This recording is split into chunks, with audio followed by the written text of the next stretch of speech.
ॐ तव कथामृतं तप्तजीवनं कविभिरीरितं कल्मषापहं श्रवणमङ्गलं श्रीमदाततं भुवि गृह्णन्ति ये भूरिदा जनाः। श्री মকথিত শ্রী শ্রী রামকৃষ্ণ কথামৃত পাঠ। সিঁথি ব্রাহ্ম সমাজ দর্শন ও শ্রীযুক্ত শিবনাথ প্রভৃতি ব্রাহ্মভক্তদিগের সহিত কথোপকথন ও আনন্দ। প্রথম পরিচ্ছেদ। উৎসব মন্দিরে শ্রীরামকৃষ্ণ। শ্রী শ্রী পরমহংসদেব সিঁথির ব্রাহ্ম সমাজ দর্শন করিতে আসিয়াছেন 28শে অক্টোবর ইংরাজির 1282 খ্রিস্টাব্দ শনিবার, 12ই কার্তিক, কৃষ্ণা দ্বিতীয়া তিথি। আজ এখানে মহোৎসব, ব্রাহ্ম সমাজের ষান্মাসিক, তাই ভগবান শ্রীরামকৃষ্ণের এখানে নিমন্ত্রণ।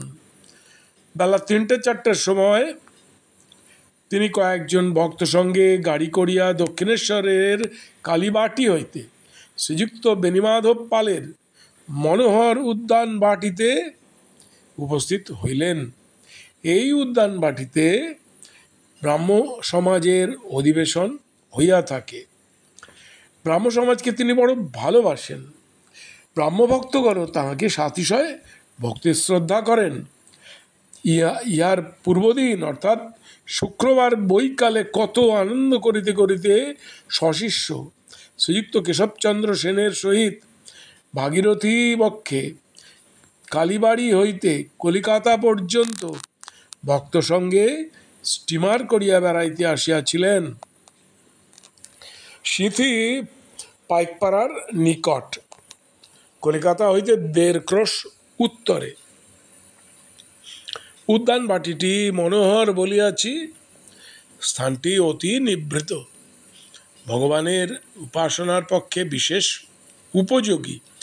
উদ্যান স্বামী বৎসরে 2 বার মহোৎসব করিয়া থাকেন, একবার শরৎকালে আর একবার বসন্তে। এই মহোৎসব উপলক্ষে তিনি কলিকাতার ও সিঁথির নিকটবর্তী গ্রামের অনেক ভক্তদিগকে নিমন্ত্রণ করিয়া থাকেন। তাই আজ কলিকাতা হইতে শিবনাথ প্রভৃতি ভক্তগণ আসিয়াছেন।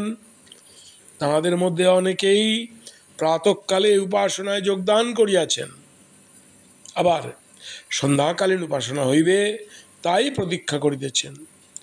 বিশেষত তাঁরা শুনিয়াছেন যে অপরাহ্নে মহাপুরুষের আগমন হইবে ও তাঁহারা তাঁর আনন্দমূর্তি দেখিতে পাইবেন, তাঁর হৃদয় মুগ্ধকারী কথামৃত পান করিতে পাইবেন, তাঁর সেই মধুর সংকীর্তন শুনিতে ও দেব দুর্লভ হরি প্রেমময় নৃত্য দেখিতে পাইবেন। অপরাহ্নে বাগানটি বহুলোক সমাকীর্ণ হইয়াছে। কেহ লতা মণ্ডপ ছায়ায় কাষ্ঠাসনে উপবিষ্ট, কেহ বা সুন্দর বাপিতটে বন্ধু সম বিব্যাহারে বিচরণ করিতেছেন। অনেকেই সমাজগৃহে শ্রীরামকৃষ্ণের আগমন প্রতীক্ষায় পূর্ব হইতেই উত্তম আসন অধিকার করিয়া বসিয়াছেন। উদ্যানের প্রবেশদ্বারে পানের দোকান। প্রবেশ করিয়া বোধ হয় যেন পূজা বাড়ি। রাত্রিকালে যাত্রা হইবে। চতুর্দিকে আনন্দে পরিপূর্ণ। শরতের নীল আকাশে আনন্দ প্রতিভাসিত হইতেছে। উদ্যানের বৃক্ষ লতা গুল্ম মধ্যে প্রভাত হইতে আনন্দের সমীরণ বহিতেছে। আকাশ, জীবজন্তু, বৃক্ষলতা যেন এক তানে গান করিতেছে। আজি কি হর্ষ সমীর বহে প্রাণে, ভগবত মঙ্গল কিরণে। সকলেই যেন ভগবদ দর্শন পিপাসু। এমন সময়ে শ্রী শ্রী পরমহংসদেবের গাড়ি আসিয়া সমাজগৃহের সম্মুখে উপস্থিত হইল। সকলেই গাত্রোত্থান করিয়া মহাপুরুষের অভ্যর্থনা করিতেছেন। তিনি আসিয়াছেন, চারিদিকের লোক তাহাকে মণ্ডলাকারে ঘেরিতেছে। সমাজগৃহের প্রধান প্রকোষ্ঠ মধ্যে বেদী রচনা হইয়াছে। সে স্থান লোকে পরিপূর্ণ। সম্মুখে দালান, সেখানে পরমহংসদেব সমাসীন, সেখানেও লোক। আর দালানের দুই পার্শ্বস্থিত দুই ঘর, সে ঘরেও লোক। ঘরের দ্বার দেশে উদ্গ্রীব হইয়া লোকে দণ্ডায়মান। দালানে উঠিবার সোপান পরম্পরা এক প্রান্ত হইতে অপর প্রান্ত পর্যন্ত বিস্তৃত।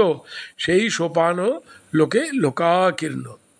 সোপানের অনতি দূরে দুই তিনটি বৃক্ষ, পার্শ্বে লতা মণ্ডপ, সেখানে কয়েকখানি কাষ্ঠাসন। তথা হইতেও লোক উদ্গ্রীব ও উৎকর্ণ হইয়া মহাপুরুষের দিকে দৃষ্টিপাত করিতেছে। সারি সারি ফল ও পুষ্পের বৃক্ষ মধ্যে পথ।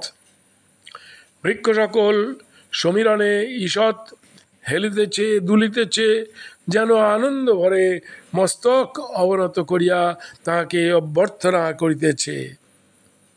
ঠাকুর পরমহংসদেব হাসিতে হাসিতে আসন গ্রহণ করিলেন। এখন সব চক্ষু এককালে তাহার আনন্দমূর্তির উপর পতিত হইল।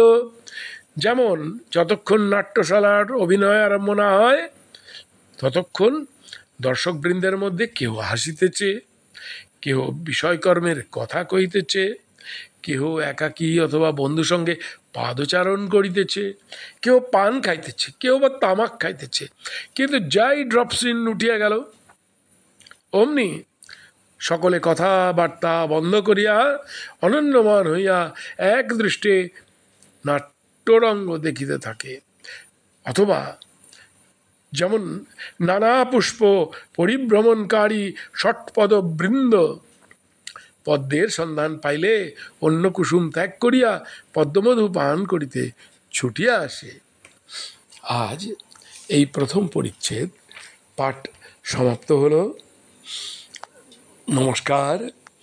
ওং নিরঞ্জনং নিত্যম অনন্তরূপম ভক্তানুকম্পা ধৃতবিগ্রহং বৈ ঈশাবতারং পরমেশমিঠম তং রামকৃষ্ণং শিরসা নমামঃ।